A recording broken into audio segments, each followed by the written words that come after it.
अस्सलाम वालेकुम my dear students. आज का टॉपिक बहुत ही आसान और सिंपल है। ये साइटोप्लाज्मिक ऑर्गेनिज्म में गाल्जी बॉडीज़ पे आज हम डिस्कशन करेंगे। तो चलिए स्टार्ट करते हैं इसकी डिस्कवरी से। सबसे पहले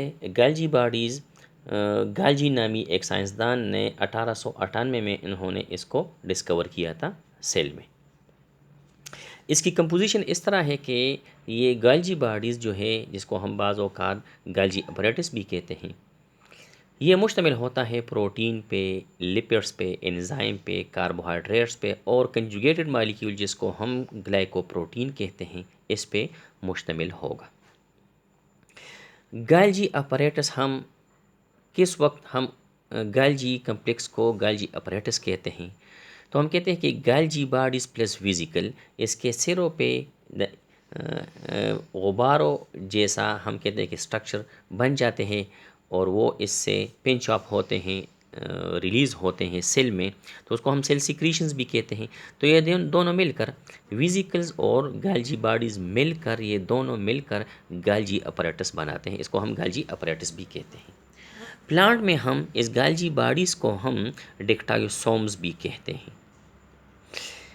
स्ट्रक्चर इसका इस तरह है कि they are flattened membrane bounded. ये फ्लैट एंड होते हैं, चिपटे होते हैं और इसके इर्द गिर्द मेम्ब्रेन होगा। मेम्ब्रेन बाउंडेड ऑर्गेन्स होते हैं और ये स्टेक की तरह, ये जिसको हम कहते हैं कि बोरियो की तरह एक दूसरे के ऊपर जो है वो मौजूद होते हैं।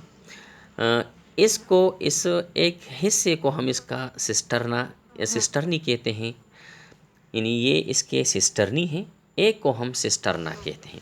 अब इसका हम कहते हैं कि गाल्जी कम्प्लेक्स के यूनिट को हम डिक्टायोसोम कहते हैं। सिस्टर्ना जो है उसके दो फेस होते हैं, एक होता है सिस, एक होता है ट्रांस। सिस फेस हम उस फेस को कहते हैं जो एंडोप्लाज्मिक रेटिकुलम या हम कहते हैं कि न्यूक्लियस के साइड पे, या हम कहते हैं कि इसका जो फेस है वो न्यूक्लियस या एंडोप्लाज्मिक रेटिकुलम की तरफ होता है, तो उसको हम सिस फेस कहते हैं। और सेल मेम्ब्रेन की तरफ जो फेस होगा इसका, तो उसको हम ट्रांस फेस कहते हैं। अब यहाँ पर गाल्जी बॉडीज़ जो है वो ट्यूब्यूल की शक्ल में भी होते हैं और ये हम कहते हैं कि होलो ट्यूब्स होते हैं। इसके हम कहते हैं कि फेसेस, जिस तरह मैंने पहले भी बताया कि इसके दो फेसेस होंगे। सिस फार्मिंग फेस यानी located towards the endoplasmic reticulum and nucleus, while trans face towards the plasma membrane, जिसको हम सेल मेम्ब्रेन भी कहते हैं। इसका ये स्ट्रक्चर आपको नज़र आ रहा है कि ये स्ट्रक्चर जो है ये एंडोप्लाज्मिक रेटिकुलम है, ये न्यूक्लियस है। एंडोप्लाज्मिक रेटिकुलम में जो प्रोटीन बनते हैं, तो वो प्रोटीन इस गाल्जी अपरेटस में हम कहते हैं कि रिफाइन होते हैं, यानी ये इस्तेमाल के तब बन जाते हैं जब ये गाल्जी अपरेटस के सिस फेस की तरफ यानी दाखिल होते हैं और ट्रांस फेस की तरफ से जो है वो निकल जाते हैं, तब ये हम कहते हैं कि ये इस्तेमाल के काबिल होते हैं। अब इसके फंक्शन की तरफ जाते हैं, तो इसका सबसे पहले फंक्शन जो हम कहते हैं कि, तो उसको हम कहते हैं ट्रांसपोर्टेशन।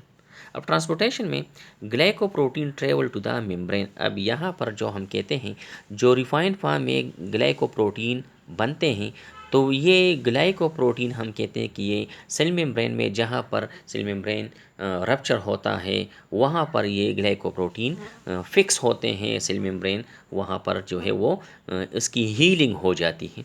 तो इसका ये फंक्शन भी है कि ये मटेरियल को ट्रांसपोर्ट करते हैं। तो glycoprotein travel to the membrane, इसका ये फंक्शन भी है। केमिकल मॉडिफिकेशन, मुख्तलिफ़ किस्म के प्रोटीन और लिपिड जब बन जाते हैं तो वो इस्तेमाल के काबिल नहीं रहते। गाल्जी अपरेटस या गाल्जी बॉडी उसको प्रोसेस करते हैं और प्रोसेस के बाद ये प्रोटीन और लिपिड जो है वो इस्तेमाल के काबिल रह जाते हैं। तो कहते हैं कि chemicals are modified here in Golgi apparatus. अब सेल सिक्रीशन, सम केमिकल्स, यानी हम कहते हैं कि मिसाल के तौर पर पिक्टीन जो है वो सेल मेम्ब्रेन से बाहर जो है वो निकलता है, ये हम कहते हैं कि इस्तेमाल होगा। तो ये सिक्रीशन जो है वो हम कहते हैं कि गाल्जी अपरेटस जो है बास सेल्स में ये सेल सिक्रीशन करते हैं, मुख्तलिफ़ किस्म के केमिकल्स को रिलीज़ करते हैं, मेम्ब्रेन के थ्रू ये रिलीज़ करते हैं। मिसाल के तौर पर पेक्टिन जो है वो रिलीज़ करते हैं। Cell wall formation, early cell wall formation जो है वो हम कहते हैं कि प्लांट में सेल वॉल जो है, अर्ली सेल वॉल, ये हम कहते हैं कि डिक्टेसोम यानी गाल्जी अपरेटस की वजह से ये बन जाते हैं। लाइसोसोम ये भी साइटोप्लाज्मिक आरएनए का एक अहम ऑर्गेनेली है। लाइसोसोम जो है जिसको हम कहते हैं कि इसके अंदर सुइसाइड बैग्स होते हैं। सेल की जब टाइम ख़त्म हो जाती है तो ये पट जाते हैं, ये सेल अपने आप को इनगल्फ करते हैं, ऑटोपे की प्रोसेस में होता है। तो ये प्राइमरी लाइसोसोम जो है इसकी जो फॉर्मेशन है वो भी गाल्जी अपरेटस जो है वो करते हैं। और मैमल सेल्स में जो मेमेलियन सेल्स होते हैं उसमें डाइजेस्टो एंजाइम जो है, पिंक्रियाज जो डाइजेस्ट, यहाँ पर मैंने लिखा है कि डाइजेस्टो एंजाइम ये बनाते हैं। तो ये याद रखें कि डाइजेस्टो एंजाइम जो है ये मैमल सेल्स में, जिस तरह में हम कहते हैं कि ह्यूमंस होते हैं दूसरे मैमल, तो वहाँ पर पिंक्रियाज के जो सेल्स होते हैं वहाँ पर डाइजेस्टो एंजाइम जो है ये गाल्जी अपरेटस बनाते हैं।